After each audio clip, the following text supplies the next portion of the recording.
Selamat malam pemirsa, apa kabar Anda? Senang sekali saya Dwi Anggia bisa kembali menemani Anda di Dua Sisi malam hari ini. Nah pemirsa, permintaan Presiden Joko Widodo kepada masyarakat agar lebih kritis terhadap pemerintah ini ditanggapi dengan sinis oleh sejumlah aktivis dan juga elemen masyarakat.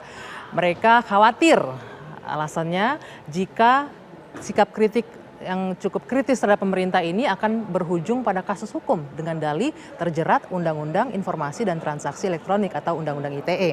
Nah, dalam beberapa kasus juga tidak sedikit yang kemudian mereka yang kritis terhadap pemerintah ini belakangan dipanggil oleh pihak berwajib dengan alasan sebagai saksi. Namun pertanyaannya, mengapa himbauan presiden yang bagus tentunya kalau kita bilang, karena kritik dalam negara demokrasi adalah hal yang sangat biasa dan dibutuhkan untuk bisa lebih baik lagi jalannya roda pemerintahan. Tapi mengapa ditanggapi dengan sinis? Nah ini akan menjadi pembahasan kita malam hari ini bersama sejumlah narasumber yang sudah bergabung bersama saya baik di studio dan juga melalui virtual. Di studio ada Bung Deddy Sitorus, anggota DPR fraksi PDIP. Selamat malam. Selamat malam.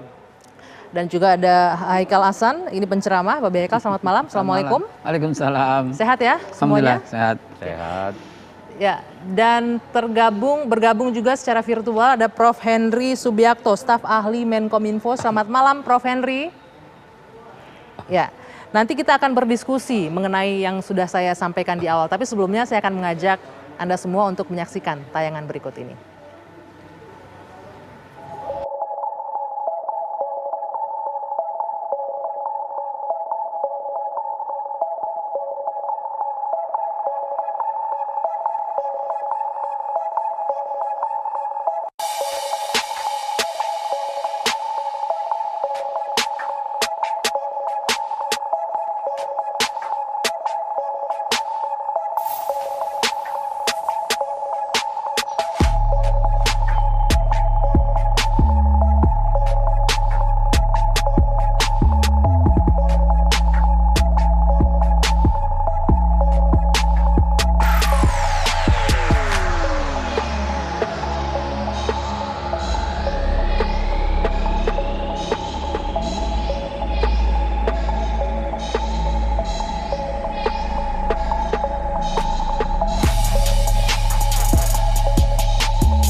Ya, tadi kita saksikan beberapa kali sebenarnya Presiden Jokowi menyampaikan kepada publik untuk lebih kritis terhadap pemerintah, menyampaikan kritik yang terbuka.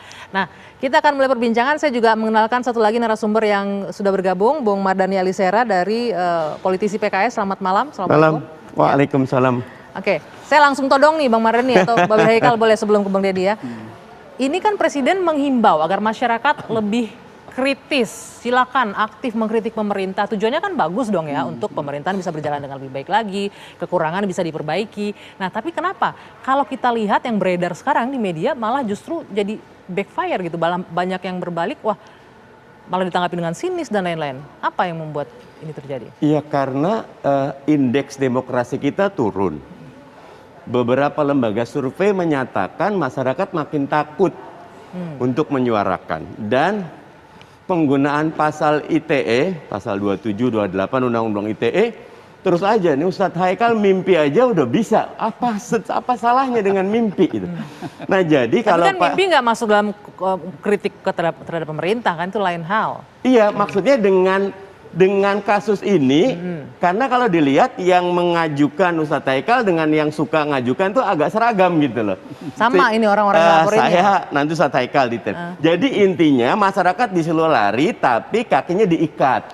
Kalau Pak Jokowi serius, ayo rame-rame bareng-bareng kita revisi Undang-Undang ITE, khususnya pasal 27, 28. Tunggu. Kenapa harus ada kata-kata kalau Pak Jokowi serius? Artinya Pak Jokowi nggak serius dengan pernyataannya agar masyarakat lebih aktif? Ya kalau cuma menyatakan tapi tidak ada perubahan payung hukum yang membuat Kalau nanti dilihat, yang membuat kenapa orang dalam survei ya, indikator kemarin ngeluarin, lain-lain ngeluarin, makin takut bicara karena rata-rata yang mengunggah apapun suka kena ITE gitu loh. Padahal yang dikedepankan harusnya kan literasi dan edukasi lebih dahulu.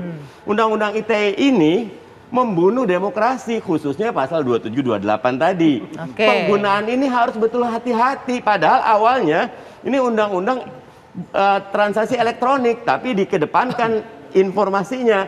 Nah sekarang ini menjadi penghambat untuk kebebasan berpendapat.